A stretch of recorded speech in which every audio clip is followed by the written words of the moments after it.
Yan. Talaga namang itong mga nakaraang linggo ay busy. Di ko nakakalain na yung basta pagka magkasunod pa lang linggo, talagang nakakaubos, nakaka-drain ng energy. Hindi pareho yung, for example, dati, nung bata-bata pa, pagka nag-missions, kaya namin magkasunod na linggo. Minsan nga isang buwan. Totoo lang, okay lang kung kunwari isa-isang lugar lang kayo, tapos doon lang kayo nakastay, pinupuntahan kayo for the missions. Mahirap pala talaga pagka lumilipat-lipat ng lugar. No? So, kahapon, nahihirapan ako maka-bounce back. Paano? And to be honest, talagang very limited yung time. Pero biyaya ng Panginoon, ayan, meron pa rin tayong mapag-aaralan na mapag-uusapan po ngayon. So, ipanalangin niyo po ako na Banal na Espiritu ang kumilos sapagkat sa totoo lang po, mas namayani ang aking kahinaan at aking limitasyon sa pag-aaral po ngayon. Kahapon lang po talaga ako nagkaroon ng oras dahil nga po sa youth camp din. At kahit na gusto ko mag-prepare weeks before, and then nagkaroon tayo ng mission trip and we also prepared for those speaking engagements. So anyhow, ayan. Today, yung pag-uusapan po natin, last week si Pastor Julius, sabihin ko sana Julius Ibabaw, Julius Ferrando, ayan, na taga Negros. Binigay sa atin yung pinaka-idea ng ecclesiology. Actually, that is yung basic study ng ecclesiology or elementary hermeneutics siya. Na kung saan yung ekle, yung ibig sabihin doon nanggaling yung term natin na church. Pero yung mismong pinanggalingan ng term ng church, yung ecclesia, ay ginagamit siya sa iba't ibang paraan. So I pray na nasulit nyo rin yung pag-aaral natin last week. Kasi maliban nga sa religious na paraan ng paggagamit, ginagamit din ito even a political sense. At least the name. Okay? But then, context-wise, yung church is ginagamit na yan ngayon dahil sa Panginoong Jesucristo. Okay? So the term church, kahit nanggaling pa yan sa Greek word na ecclesia, that is used for people na nagsasama-sama, nagtitipon-tipon dahil sa iisang pananampalataya sa Panginoong Hesus bilang Diyos at tagapagligtas. That is the very idea of church. And you become part of the church right at the moment na tinanggap mo si Jesus Christ bilang Panginoon at tagapagligtas. Okay? Part ka kaagad. May dalawang church na binanggit si Pastor, at least may tatlo. Pero yung dalawa, kahit yun lang muna. Yung dalawang church na binanggit ni Pastor Julius doon, yun? The Universal Church and the Local Church. Right at the point of salvation, you become part of the Universal Church or the Spiritual Church. Iba't ibang lugar, iba't ibang kapanahunan, from the day of Pentecost hanggang sa rapture or pagbabalik ng ating Panginoong Yesus, immediately you become part of the Universal Church. Kaya walang ibang makapagsasabi nun, okay, kung hindi si Jesus Christ lang. Okay? Walang yan. Yung kahit na i-excommunicate pa kayo ng kahit anong simbahan, if you are really a believer of the Lord Jesus Christ, you are still part of the Universal Church or the Spiritual Church of Jesus Christ, the body of Christ. And then yung second is yung local church. Yung local church, nagiging member ka niyan by applying to a local church. Yan. Okay? Kaya mamaya pag-uusapan pa natin ng mabuti yan about sa church membership. So, anyhow, natanong ko na ito dati, tatanungin ko ulit. Possible ba na maging part ka ng local church pero hindi ka part ng Universal Church? Is that possible? Yes, it's very possible. Why? Kasi again, you can apply or join a human institution but not the spiritual institution. Okay? So it's very possible. Okay. Balik na rin natin. Possible din ba na you are joining or you claim, you profess to be part of the Universal Church or the Spiritual Church, pero hindi ka nagiging part ng local church? Is that also possible? Yes. Nangyayari din naman yun, di ba? Sabi nga nung iba kasi, syempre nagkakaroon sila ng iba't ibang cases. Nagkakaroon sila ng trauma, nagkakaroon sila ng kaunting challenges sa kanilang walk. And so for some people, they are still saved, they are still part of the Universal Church, but then they choose na hindi maging part ng isang local church. So nangyayari po talaga yon. Pag-uusapan naman natin mamaya, bakit kinakailangan maging part ka pa rin ng local church? Kahit na pwede naman pala di ka maging part ng local church, basta spiritual church, universal church, ay bahagi ka, basta Kristiyano ka, ligtas ka. Mamaya pag-uusapan natin lalo po yan. Ano ho? So, let us start, this is the title of our message for today, Marks of the Redeemed. Ano yung mga simbolo o mga tanda ng isang totoong mananampalataya o pagiging ligtas? What is our identity and unity in the Lord Jesus Christ? Let me start with this. Ayan. Sino na dito yung mga nakapunta ng ibang bansa? Ayan. Lalo na for trabaho. Ayan, ayan, sila Ate Che, sila Mami, punta sila Tito Mas, sila Tita Lina, sila Tito Ray. Ayan, trabaho na sa ibang bansa. Diba? For example, nawala yung passport mo. Oh, ano yung gagawin mo? Dahil siyempre malaking problema yon. Ano yung gagawin mo? Dahil yan yung kinakaharap mong krisis. Ha? Of course, you will go to an embassy. Yan. Diba, mga napapanood kayo ng mga palabas, yung nangyayari, halimbawa, yung spy ay isang American. So, para hindi siya dakpin nung halimbawa, kasi madalas sa mga palabas, Russian, Russian. Inaabol siya, nandun siya sa bansa, spy siya doon. Anong gagawin niya? Tatakbo siya sa isang American embassy. Ganun din sa ating mga Pilipino, if you have trouble na sa ibang bansa kayo, kinuha yung mga papeles ninyo, you go to a Philippine embassy. Para mapatunayan kung ano yung identity mo. Alright? Yung embassy, spiritually speaking, yung local church is like an embassy. Okay? Ano ba yung embassy? Yung embassy po kasi, yan yung little portion, okay, ng kingdom sa ibang bansa. So katulad niyan, halimbawa lang dito sa Pilipinas, meron ditong American Embassy. Yung American Embassy kung nasaan yan, teritoryo po ng Amerika yan. Okay, sa kanila po yan. Hindi pwedeng mangialam dyan yung bansang Pilipinas kasi teritoryo po nila yan. Little kingdom, little portion of their kingdom sa ibang bansa kung nasaan sila. Ganoon din tayo. Okay, kung nasaan mong bansa, mayroon tayo doon, especially if yung bansa is part of the United Nations. Ano ho? Eh ngayon, spiritually speaking, the church is like the embassy. Kagaya ng iba't ibang bansa, meron silang mga representatives or ambassadors. Tayo rin po, mga mananampalataya, tinawag tayo ni Apostle Paul na ambassadors of Christ. Kaya madalas po ko po nababanggit yung salitang ambassador. Kasi ang church, at least the local church, is the embassy of heaven dito po sa lupa. Ayan. And so, kaya nga sabi ko agad-agad na mahalagang maging bahagi ka ng isang local church kasi ito yung nagiging kaparaanan para malaman ng mundo kung ano ang pagkakakilanlan mo. Ha? Kung kanino ka nabibilang, kung sino ang nire-represent mo. Ang ganda ng mga binanggit kanina mula sa opening natin nila Deacon Levy, yung kanina binanggit din nila Kyle kanina. Actually, sa lahat ng sinasabi nila, it all points out, at least for me, what I see is, yung buhay natin dito saglit lang. Yung buhay natin dito ay temporary lang. We will have a longer fellowship doon sa kaharian ng Diyos. And so, why not nasulitin natin ng tama, naaayon sa kalooban ng Diyos, yung buhay natin dito po sa lupa. Alright? Kaya yung pag-uusapan po natin ngayon is about the marks of the redeemed. Ano ba yung mga tanda ng isang pagiging mananampalataya? Hopefully matapos natin to in 4 points, 4 P's. 4 P's pero wala kayong makukuhang ayuda. Okay? Spiritual lang kung sakali. Okay. Unang P po natin, okay, yung pledge of initiation. Okay, the pledge of initiation or yung ordinance of baptism. Yan, the ordinance of baptism. We have studied Romans chapter 6 hanggang chapter 8. Nabanggit doon may dalawang klaseng baptism. We have the spiritual baptism and the water baptism. Very good sa mga bagong baptize. Okay? So, spiritual baptism and then water baptism. Anong mas nauuna dapat doon? Very good. Same thing, okay, same thing nung idea kanina na binigay natin about universal church. Right at the point na tinanggap mo si Jesus Christ bilang Panginoon at tagapagligtas, Galatians chapter 4 verse 6, na tinatahanan ka ng banal na spirito. And so, most of the time na nababanggit sa Bible yung about spiritual baptism,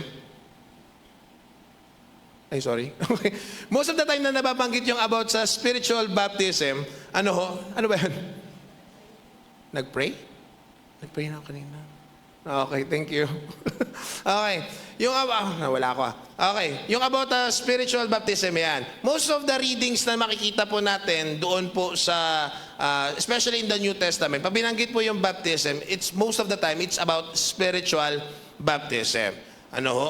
And so, yung ginagawa po natin, katulad yung ginawa natin ng Family Day, that is water baptism. That is the public declaration. So first thing, why is water baptism or baptism, the idea of baptism itself is important? Why is the pledge of initiation is important? Letter A, kasi po, yung baptism, it serves as the front door of this assembly. No, isa sa mga term na ginagamit po for the church is assembly. Yan. Kaya merong isang denomination ang tawag ay Assemblies of God. Yan, okay? So, the assembly. Totoo lang po, yung baptism, 'di ba? Mababasa natin yan una sa lahat siguro by record in the New Testament ay nung si John the Baptist ay nagbaptize. Okay? Paalala lang po si John the Baptist hindi po siya Baptist. Okay, kahit na ako po ay ang ang naging paraan na makilala ko po ang Panginoon ay through the Baptist Church, sasabihin ko po na si John the Baptist ay hindi po Baptist. Kasi hindi pa nasisimulan yung denomination or movement ng Baptist nung si John the Baptist ay nandyan na, nag-i-exist na. Rather, kaya tinawag siyang John the Baptist kasi John the Baptizer. Nagbabaptize. Same lang yun ng Jesus Christ. Hindi apelyido ni Jesus yung Christ. It's his title, Jesus the Christ. Jesus the Messiah. Anyhow, so it's sa atin siguro, speaking from a New Testament perspective, ay yung ang pagkakaalam siguro natin ng baptism ay si John the Baptist. Pero sa totoo lang po, the image of baptism has been there even in the Old Testament. 'Di ba naaalala ninyo, mababasa niyo doon yung word yung cleansing at saka purification. Yan. Kapag papasok na sila sa tabernacle or sabihin natin sa temple, doon yung malaking basin. Hindi po siya maliit na yung ganyan lang, inisip ng iba, yung basin pagpapasok ng templo, ganyan lang kaliit. Hindi po, malaki yun. Hugasan talaga siya. Okay? At doon po, pagpasok, ang unang-unang paraan na ikaw po ay tuloy-tuloy na makapasok sa templo o sa tabernakulo, ay kinakailangan mahugasan ka muna. Kaya di ba yung bagong panganak, o kaya nakakain ka ng yung unclean food, o kaya kapag ikaw ay nakahawak ng patay, may cleansing or may purification ritual. Okay? Pero, ngayong New Testament, what we do, the idea is spiritualized. So what we do here in the New Testament is, we baptize believers. That is the front door of the church. You become officially part of a local church, of a local assembly, at doon ka nakakaroon ng tinatawag po natin na covenant. Yan. Okay, covenant. Ano yung covenant? Ang simple word siguro para sa layman's natin usage is agreement. Yan, pagkakasundo. So, nagkakaroon tayo ng covenant or pagkakasundo sa isa't isa, locally speaking. And so, bakit ka pa water baptized, spiritually baptized ka naman na?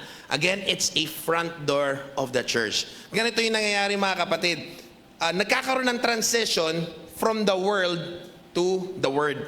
Okay? Nagkakaroon ka ng transition na ito yung dating ikaw, ngayon nagkakaroon na ng pagbabago. You are joining a local assembly. You are saying na hindi na ako part na noon, ng mundo na yon, ngayon ay nagiging part na ako ng isang Kristiyanong kapulungan. Yun yung kahalagahan ng water baptism. It's a declaration na sinasabi mo ikaw ay sumusunod na sa Panginoon. Alright? And what we do, ayan yun na yan. Nabanggit ko na pala, sorry. Hindi ko napindot. Okay. And then what we do is we show a picture. Kung paano binabaptize. We show a picture of the gospel. So, anong ginagawa natin? Immersion. Sa iba, ang ginagawa nila, binubuhusan lang. O kaya, ewan ko, may iba pa paraan. Ang alam ko lang, yung binubuhusan, kaya winiwisikan Ha? Meron ba kayo ibang alam na paraan ng baptism? Pero yung Greek word na ginamit sa baptism na nababasa po natin sa Bible, ang Greek word, yung nakasulat dyan, baptizo. Okay? The very idea is submerged o nakalubog. Okay? Complete immersion. Kung kaya si Jesus Christ, pag nabasa nyo doon sa Matthew 3, ang sabi doon, pag-ahon. Hindi ka naman aahon siguro kung binubuhusan ka lang ng tubig sa noo, di ba? Sobrang grabe naman ito. Parang tubig na ng bombero yun kapag umaahon ka sa binubuhos lang sa'yo. So hindi, talagang nakalubog po. Yun po yung idea ng baptizo or ng baptism. Okay? Talagang fully submerged. Even yung sa sa Acts, yung Ethiopian eunuch, ganun din yung sinabi pag-ahon niya. Alright? So our practice is complete immersion. Bakit? Kasi yung kahalagahan nung sinisimbolo nun, yung larawan na ibinibigay nun. Anong larawan yan? Una, it gives us the picture of death and burial ni Jesus Christ. Kaya ka nilulubog Complete. Maliban na lang kung gusto mo maligtas, kalahati lang o noo lang. Hindi pwede. Okay? So, death and burial, ayun yung simbolo kaya ka nilulubog. Okay? Kasama kang namatay at kasama kang nilibing sa Panginoong Yesus. Yung lumang pagkatao, patay na. And then, pag-ahon mo, mula doon sa pagkakalubog sa'yo, that is the symbol of the resurrection and new life na nababasa po natin sa Romans. Yan. And so, kaya, by the way, dyan po nanggaling yung term po na ang grupo natin ay Baptist. We strongly emphasize yung sa idea ng baptism or yung total surrender. Okay? So yun lang naman po yun. Yun talaga yung pinaka-idea niyan. And then, there are other things that the Baptist group has emphasized throughout the years. Pero ito yung pinaka-picture kung bakit yung term na Baptist, we have used that in our movement. Pero you can trace it back to even to England pa. Okay? So, anyhow, hindi naman natin ngayon na lection ay yung mismong Baptist group The baptism po mismo. Alright? And so, the Pledge of Initiation is a public affirmation.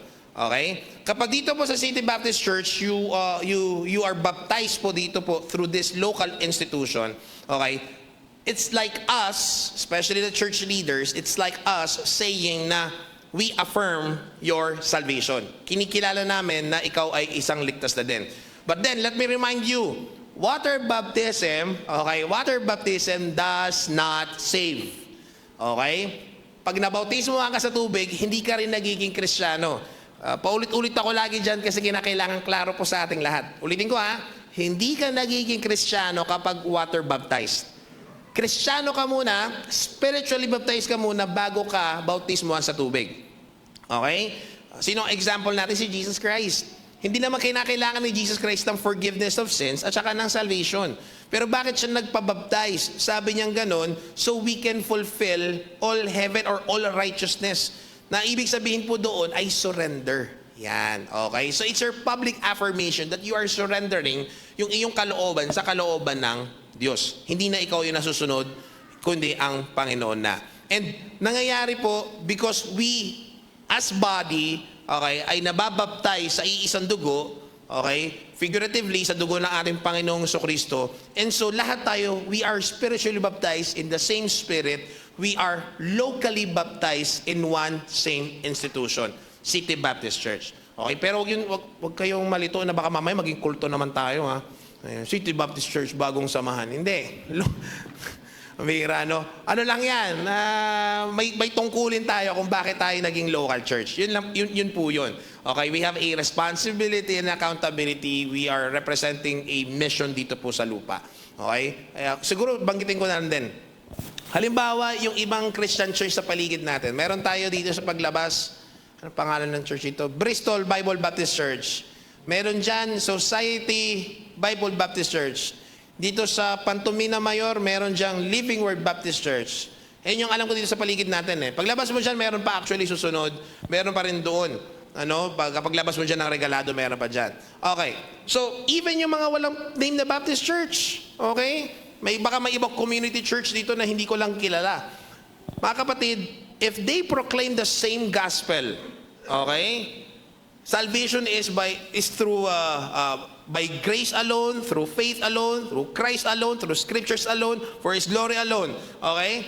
Pag pareho tayo ng gospel, kapatid natin sila sa Panginoon. Hindi natin sila kaaway, hindi natin sila kalaban. Okay? Reminder lang Hindi yung, pag nakita nyo sila namimigay din ng gospel tracts or meron silang gawain, kompetensya natin to hindi natin sila kompetensya mga kapatid. Okay? Isang simbahan tayo noon universally. Okay, spiritually, isang church pa rin tayo. Nangyari lang, bakit tayo namimili ng local church natin? Kasi doon sa local church, ay yun yung pinaka-agent na pwede kang lumago. Yun. Okay? Kaya, bakit doon sa may South Caloocan, sina Andeng, yung dating church nila, misis nila, Mama Cecil, Sinabihan natin sila, maghanap kayo dyan ng local church na malapit sa inyo. Kasi nga ng iba, kasi gusto dito pa rin mag-attend kahit malayo. And that's fine. Diba? And kahit yung iba natin mga kapatid, pag hindi makaka-attend dito due to distance, ang suggestion natin na hanap kayo ng local church kung saan kayo pwede lumago. Kasi yung purpose na kayo po ay nagiging locally baptized, okay, sa isang simbahan, ay para magkatulungan kayo spiritually. Okay? Yun lang yun eh. Merong some years ago, nagpaalam sa akin sa isang church. And sabi niya, gano'n, Pastor, kasi kami yung nila brother nila may hawak ng young adults. So, sa church kasi namin before, dahil medyo malaki, hindi na kailangan magpaalam lagi sa senior pastor. So, doon lang sa yung pastor na may nag-handle sa inyo. So, nagpaalam sa amin na, Pastor, pwede ba po akong lumipat? Kasi yung location ko, eto na. Tapos yung work ko dito rin sa amin. Medyo malayo dyan sa Project 6, yung church namin noon. Sabi ko, naman, 100%. Bigyan ako ng letter para sa'yo, recommendation, everything, no problem. Kasi bakit? Gusto mo na yung mananampalataya lumago. Gusto mo yung mananampalataya magamit. Okay? As long as he or she publicly affirms yung kanyang faith. Secondly, okay? Sorry, nakakalimutan ko yung pakita lagi yung ano. Okay, secondly, yung proclamation of incorporation. Yan. So, pagka dito na kayo, membro na kayo ng INC, incorporation. Kasi magkasusunod kayo ng legal docu. Okay, proclamation of incorporation through the Lord's Supper. Ano ba, bakit tayo every month for us, sabi ng Bible, as much as you can, or as much as you please, do this in remembrance of me, sabi ni Jesus Christ. Okay? Bakit tayo kumakain ng Lord's Supper? Tapos supper tawag natin umaga. O tanghali. Kila Jesus Christ, nung supper talaga, dinner, hapunan. Bakit natin ginagawa ito? Because we go back, katulad ng mga mananampalataya, sa 1 Corinthians 11. First thing, okay? The Lord's Supper, the ordinance of the Lord's Supper is like a family meal. Okay. Saan nanggaling yung idea ng Lord's Table? Saan? Okay? Passover. Merong 5 major feast ang Israel. Isa doon yung Passover. Na kung saan doon sa Exodus, inutos ng Panginoon na kumuha kayo ng isang taong gulang na tupa on the 14th day of the first month.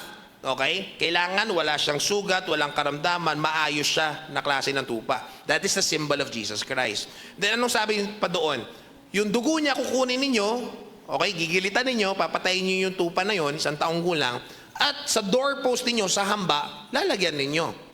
Bakit?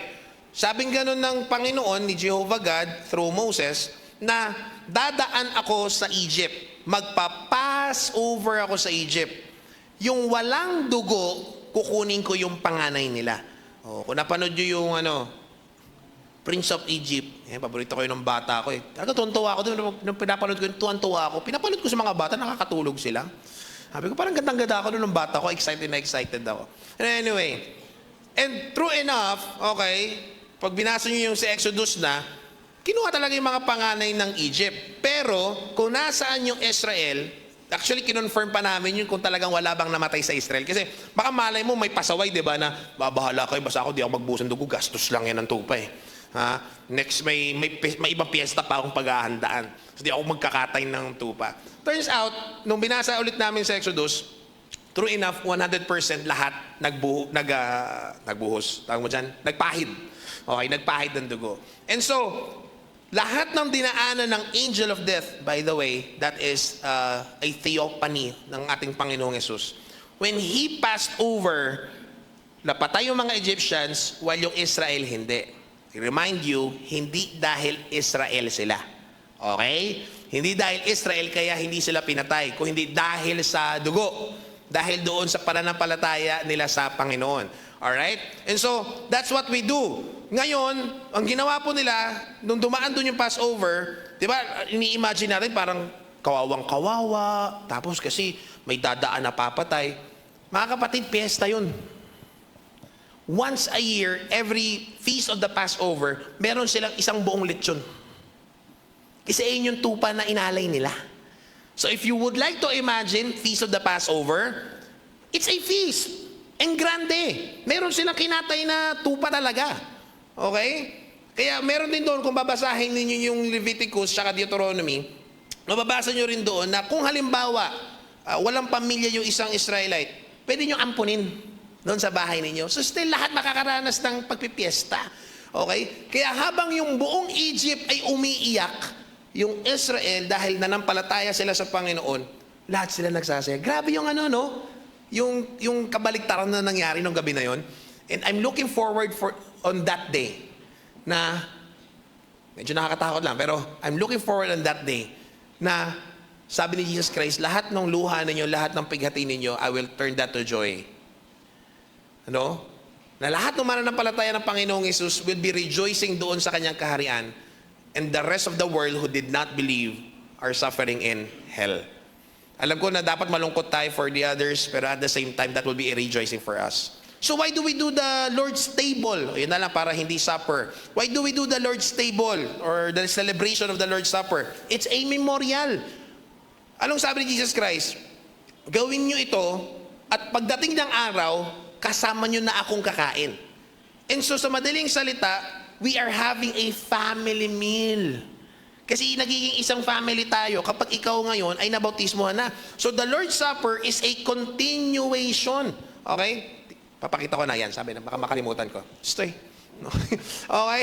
Yung ordinance is the continuation ng ating health, ng ating remembrance, and of course, self-examination. Okay? Para madaling maalala, okay, hindi ko masyadong i-emphasize. Pero para madaling maalala, there are 4 directions whenever we are having the Lord's table. Okay? 4 directions para madaling yung maalala. Backward, forward, outward, inward. Okay, paano? First, backward. We look backward. Why? We try to remember. Okay, kaya ano sabi ni Jesus? Do this in remembrance of me. Okay? We remember kung ano yung ginawa na trabaho ng Panginoong Hesus. And so if other people will tell you, ang kaligtasan ay sa mabuting gawa, sumang-ayon kayo. Kasi totoo naman na naligtas tayo sa mabuting gawa ni Kristo, hindi natin. Okay? We remember. So whenever we're taking the Lord's Supper, we remember kung ano yung sacrifice si Jesus Christ doon sa krus, alang-alang na mabayaran yung ating mga kasalanan. Besides na we look back, we look forward.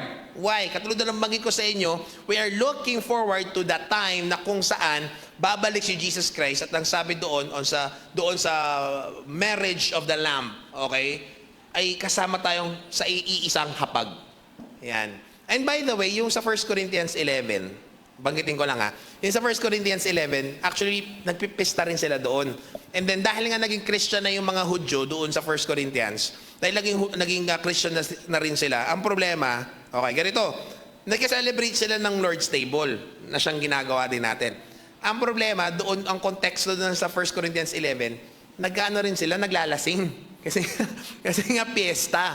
Oh, kaya sabing gano'n na, kung magaganyan kayo, umuwi na lang kayo. Kasi hindi good. Hindi magandang testimony. We are remembering Jesus Christ. We are proclaiming His return. Tapos ganito yung behavior ninyo. Okay? So kaya ang ginagawa rin natin, ayan, we also self-examinate. Parating tayo dyan. Third, we look backward, we remember, we look forward, doon sa future, yung pagbabalik ng ating Panginoon, na kung saan we will sit on the same table with Him. And then thirdly, we look outward. Paano outward? Unity. Okay, tayo as family, that's how we do it. Okay?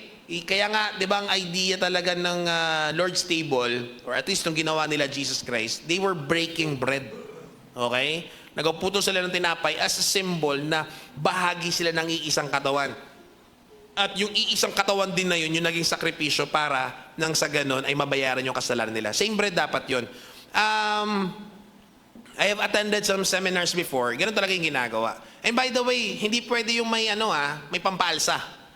Okay? Hindi pwede may pampalsa. Yeast, libadura, tama ba ako? Libadura. Okay? Hindi pwedeng may libadura or yeast kasi nga mag-aalsa siya. May nakikita niyo sa mga panaderia, sa mga yung lingkong-lingkong binibili sa atin dito na pandesal. Dito, Mar. Di ba? Yung sa gabi maliit pa yon. Pagising mo sa umaga, bibili ka na, nakita mo, nagtaba na, nag-alsa na. Hindi pwedeng ganun yung gagamitin for Lord's table kasi yung ginamit din nila Jesus Christ doon is unleavened bread. Okay? Unleavened, walang libadura. Bakit? Kasi yung libedura, magpapakita ng hindi genuine or hindi pure. Okay? Kaya kinakailangan po doon ay hindi siya umalsa. Ayun yung binigay sa atin ni Jesus Christ, walang hangin, walang pampalsa, puro. Lagi kong binabanggit yung time na kung saan si Jesus Christ inabutan ng tubig sa bibig, tapos nalasahan niya na lumang suka. Totoo lang, ibig sabihin po nun ay pipitsugin na klase ng alak. Pinapainom na siya ng Romanong sundalo para nang sa ganun, mabawasan yung hirap na kanyang dinadaan. Anong ginawa ni Jesus Christ nung nalasahan niyang alak? Dinura niya. Isipin niyo kakasabi niya palang na nauuhaw ako. Pag nauuhaw na tayo, kahit ano, inumin na natin Nung nandun kami sa Mahagwa, sana din, paparoon mo ba ito, Pastor Warren? Mahal kita, pero kwento ko lang.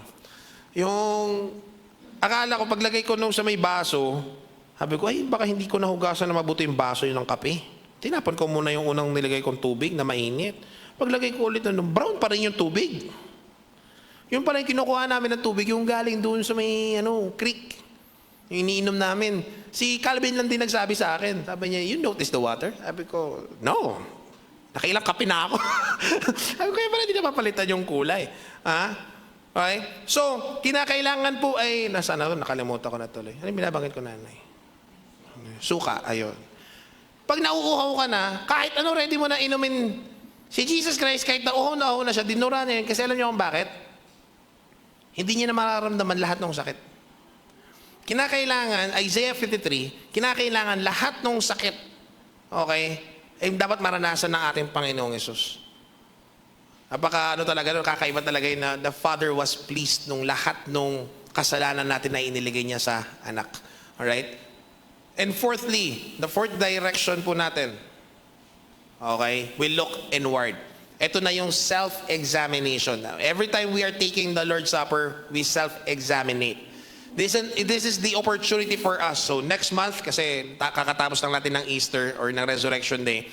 So next month ng Mayo, first Sunday, ay isa ito sa napakahalaga po natin ginagawa, which is self-examination. This is the opportunity na kung saan maipanalangin mo yung sarili mo, ano yung mga bagay sa buhay mo na hindi nararapat. Anong prayer ni King David sa Psalm 139? Search me, O God. Panginoon, siyasatin mo ako. And that should be our prayer every time we are taking the Lord's table. Okay? At sabihin ko po ito. Sa fourth na lang. Okay? Okay? Sabihin ko po ito. Na the Lord's Supper, it's also a backdoor of protection. Paano po? The supper, the Lord's table, it acts as a spiritual air filter. Okay? Ano yung binigay sa atin na standard whenever we are taking the Lord's table? Kailan ka dapat huwag mag-take ng Lord's table? Okay? Okay, listen carefully Listen carefully. May standard sa pag-take ng Lord's table and you should not take it kung sa tingin nyo you are not passing the standard. And it's very important. Okay? Number one, ito yung masasabi ko, number one, sin. Okay? Hidden sin. Meron tayong, alam mo yun, may tinatago ang kasalanan. Kaya anong sabi doon ni Jesus Christ sa Gospels? Na kung meron kang sama ng loob, meron kang nakaaway, anong utos sa atin? Yung iaalay mo dapat, itabi mo muna. Iwan mo muna doon. Okay, sa may pintuan. Pagkatapos, humingi ka muna ng tawad o makipag-ayos ka muna. So, hindi pwede na makitake tayo ng Lord's table, tapos meron tayong hina-harbor na sin. Anger, okay? May, yung habitual sins, okay, and what not. Okay? Kaya yung nabanggit din doon, by the way, yung sa 1 Corinthians 11, na makasalanan kayo, kaya maraming hindi nangatutulog. Medyo malalim yung pagkakasabi doon nangatutulog, pero ibig sabihin doon ay death. So we should be careful. Naalala ko meron tayong isang attender before, tapos pinag-usapan namin ito na huwag tayo mag-take ng Lord's table kapag hindi natin naipanalangin sa Panginoon yung puso natin. Sabi niya gano'n, paano yan? Hindi pa ako baptized, nag-take na ako ng Lord's table. Pastor, mamamatay ba ako mamaya? Hindi naman gano'n kapatid. Hindi naman literal na gano'n. Okay? Of course, we want, first of all, kasi nga, baptism is the front door of the church. In the Old Testament, tabernacle or the temple. At the same time, of course, we do that on a literal sense, di ba? Pero spiritually, you become part of the church naman na kaagad. So, pero we would like, first of all, na makumit muna natin yung sarili natin sa Panginoon. Now, whenever we're taking the Lord's Supper, it's an opportunity for us to confess our sins. 1 John 1:9. Anong sabi doon? If we confess our sins, He is faithful and just to forgive us our sins and to cleanse us from all unrighteousnesses. Okay? Kaya kinakailangan yon. We do daily repentance and we do repentance during the Lord's table. Okay? Third, yan, power of interdependence. Eto na, medyo sisegue ako ng kaunti kasi merong importance yung baptism and Lord's table at hindi mo magagawa both things if it is not under the authority of a local church. Okay? So there's this power of interdependence, which is the local church. Why do we do the Lord's table, including the baptism, under the authority of a local church? Because it kills the idea of individualism. Okay? As we have said, our God is triune. Ang Diyos po natin ay Trinidad, Father, Son, and Holy Spirit. And so He is not a hypocrite when He said that He is love. It will be impossible for you to love kung walang subject and object of love. Sa Panginoon natin, Trinity siya. Father, Son, and Holy Spirit. He is a community. Right? Kaya kahit po tayo, ang design po talaga sa atin na church is to become a community. And so, yes, it's possible that you become part of the spiritual church at the point of salvation. But you should not remain na wala kang magiging local church kung talagang Christian ka. Okay? Because Christians cannot be a singular church. Ako, church ako. Ako mag-isa, church ako. So ako yung kamay, yung paa, yung bituka, yung likod, lahat ako. Hindi pwede. Alright? We are designed to be communal.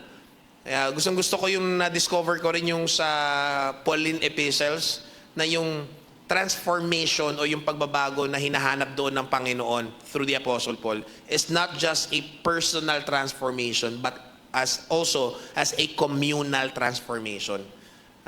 Hindi mo lang hinahanap sa sarili mo yung pagbabago, tinutulungan mo rin yung iba sa kanilang pagbabago sa Panginoon. Okay? And sabi siya, you cannot baptize yourself and cannot take one bread alone. Okay? Take na po natin ang Lord's table, ipapasa ko na rin sa sarili ko. Diba? Hindi maaari. Okay. Secondly, okay? The local church is the skeleton and the muscles. Paano skeleton and the muscles? Skeleton in a sense na kung saan po yung ordinances considered natin na non-negotiable truths siya. May nakwento pagkitin ko lang, si John MacArthur, may nakwento siya na nag-preach sa isang church and then after the service, sabi daw gano'n nung pastor, brethren, today is our remembrance of the Lord's table. On your way out of our auditorium, there is the bread and the symbol of wine or the fruit of the vine. You can take them on your way out. Sabi nga ni John MacArthur, that is not a church. Okay? Ordinances, including the Lord's table, are non-negotiable truths. Why? Because they are commanded. It's a system. Okay? Kung hindi siya mahalaga, bakit siya iutos ng Panginoon? Bakit siya ipapagawa ng Panginoon kung hindi mahalaga? And so, it's a skeleton because it gives us structure. Baptism is the front door. Lord's table is the remembrance, the family meal. It gives us the idea of community. At the same time, it's the muscles. Papaano?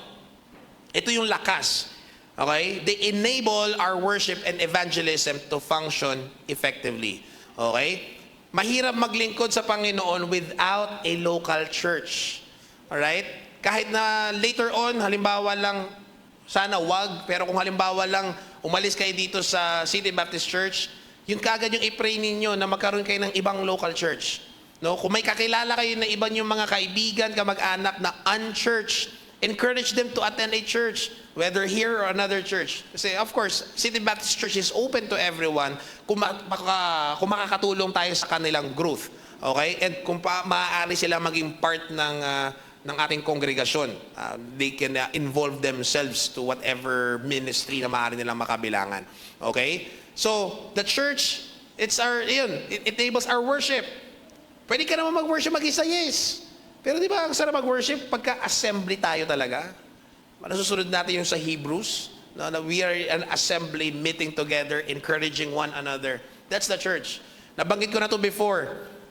Huwag nating asahan na yung church natin, okay, will be a perfect church na wala kang makikitang problema. That will be impossible. Kahit saan ka lumipat na church, may problema yan. May makikita ka pa rin hindi maayos. Bakit? It's composed of people, of redeemed people, niligtas.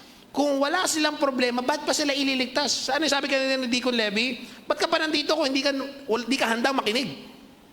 Kung hindi open yung mind mo sa correction, sa challenge. Okay?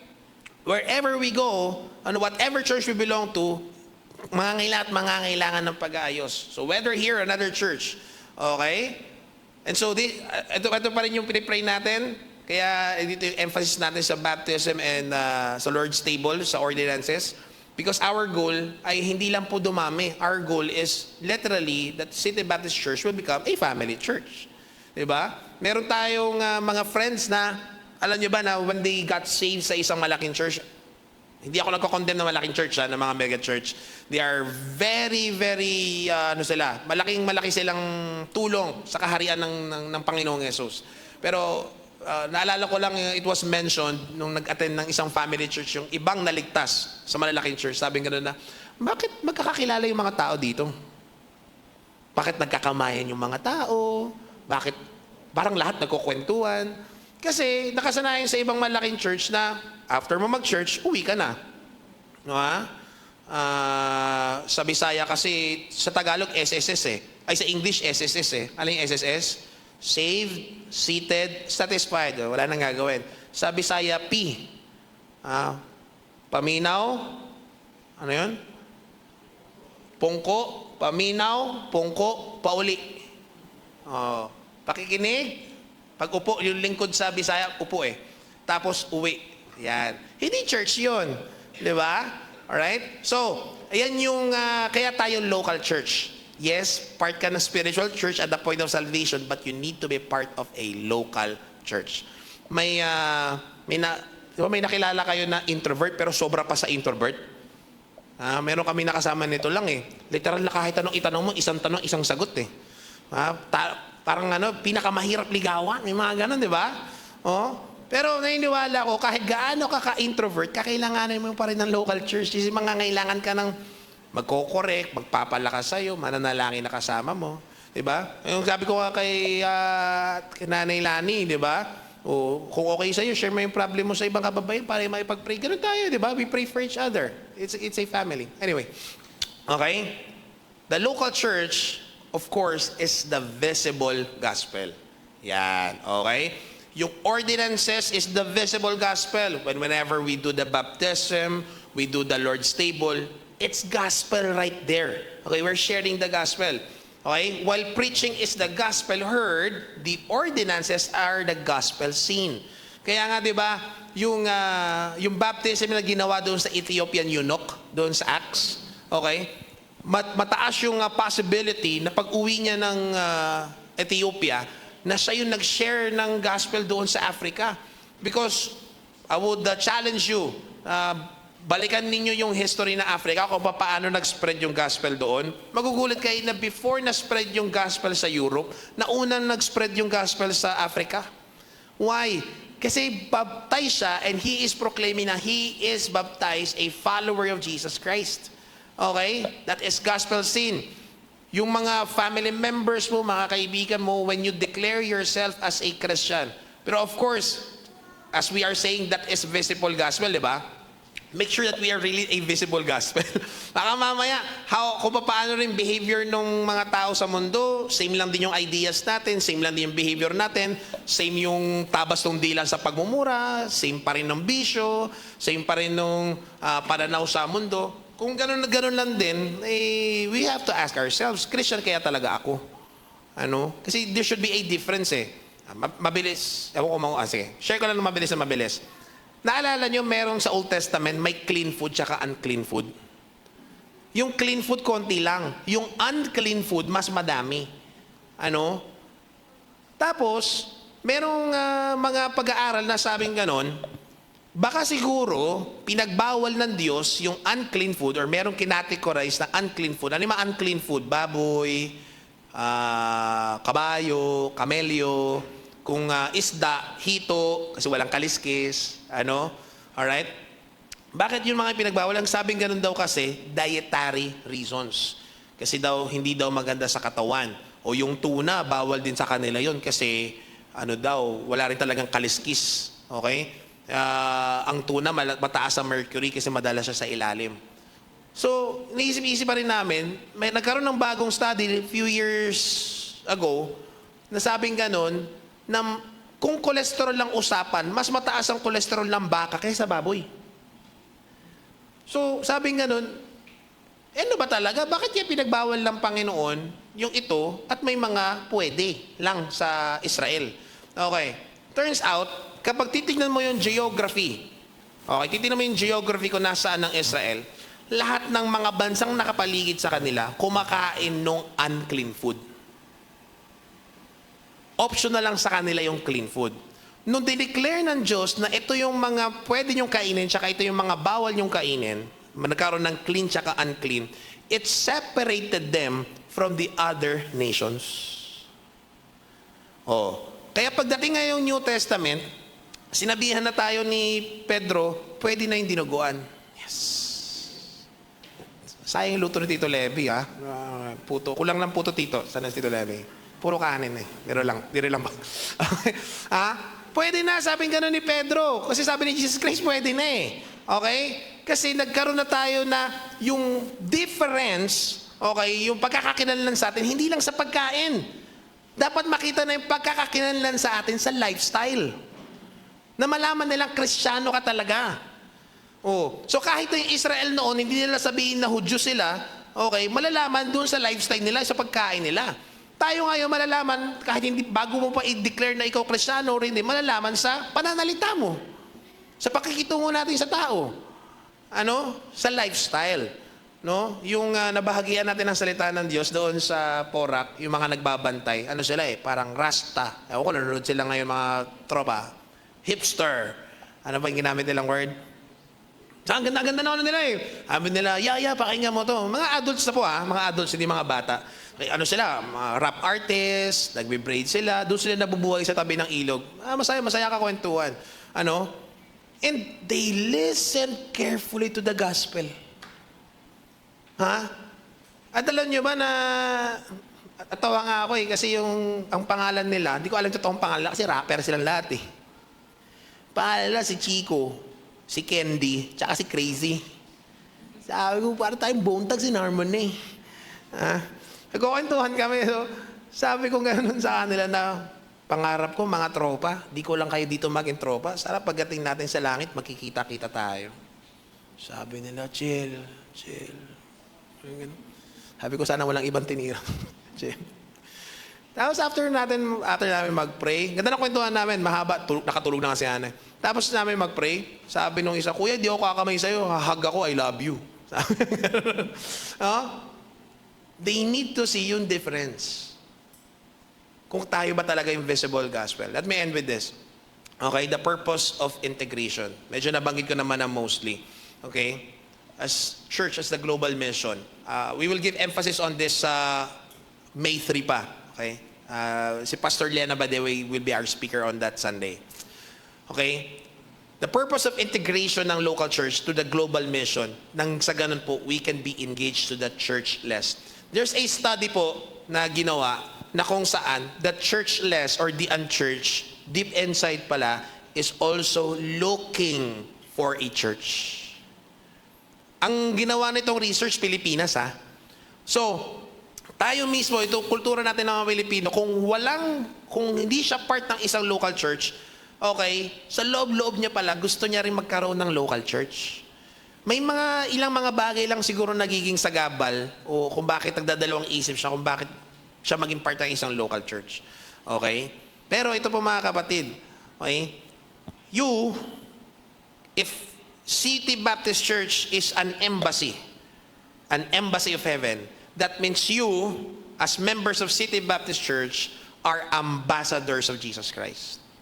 When you go out to the world, okay, you are representing, okay, ang ating Panginoong Hesus, and at the same time, ang City Baptist Church.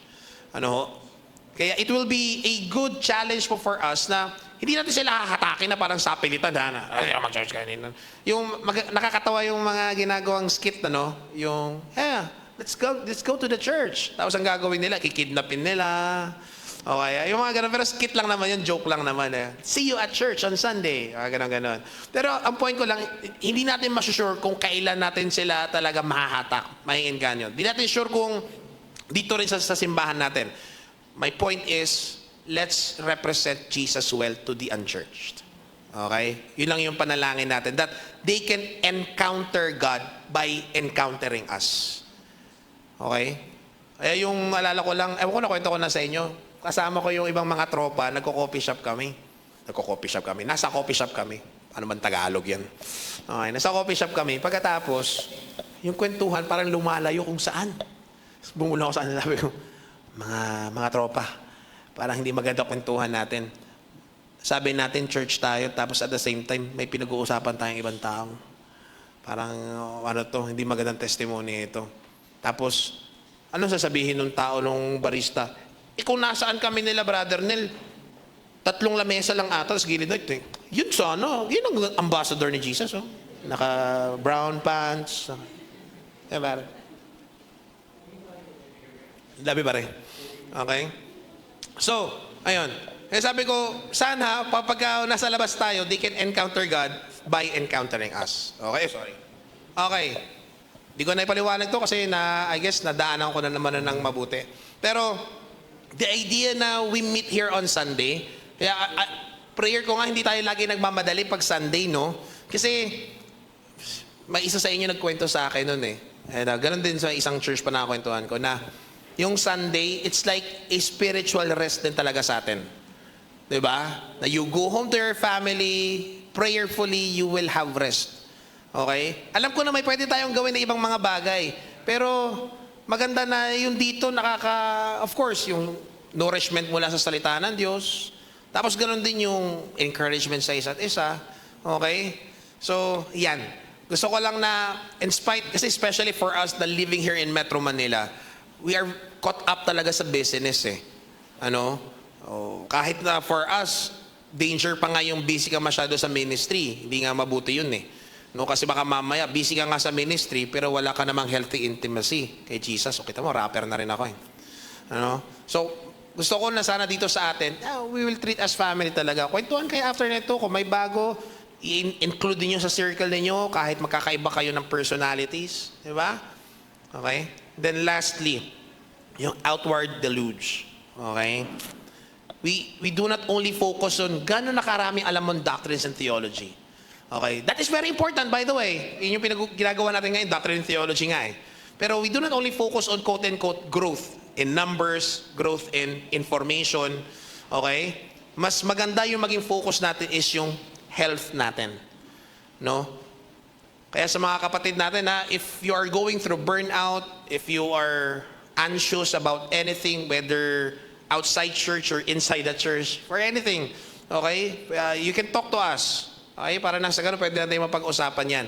I would be very sad na the reason you are just serving the Lord is kasi out of contrition o dahil napipilitan na, out of obligation. I don't want that for you. Kasi gusto ko na yung health, spiritual health yung maging mas focus natin. Okay? Gusto natin na healthy muna tayo dito para mas maging effective tayo sa global mission natin. Okay? Now, as a church, we have a sacred stewardship. Okay? We are the ecclesia. We are called out ones. People called out from darkness into light. Okay? And the Lord's Supper, it's a reminder again for us that we are one body people. Sabi naman yun. Now, as citizens of heaven, Alam nyo, lalo ko na-appreciate talaga yung Bible. Gumagamit din talaga siya ng hanggang sa ngayon, terminologies na mapakinabangan natin. Okay? That you are now citizens of heaven. Question, are you living as a faithful citizen of the kingdom of Jesus Christ? Are we faithful citizens of this kingdom? Ano ho? Kung yung Pilipinas, bilang citizen ka dito, you have your obligations, you have your responsibilities. Kailangan, you're still under the law of this country, of this sovereign nation. Okay? Bilang Pilipino, how much more yung kaharian ng Diyos? If we profess that we are if we are citizens of that same kingdom, the kingdom of the Lord Jesus Christ, are we faithful citizens? Are we really under dun sa kanyang policy and standard? Are we really under His will? Are we really surrendered? Going back to baptism, nakikita rin ba talaga na we have a good, not just professing but possessing faith? Nakikita ba talaga sa atin na we are family taking the Lord's table? We remember well, we represent well. That's I pray for everyone, that we truly become a family dito sa local natin na lugar.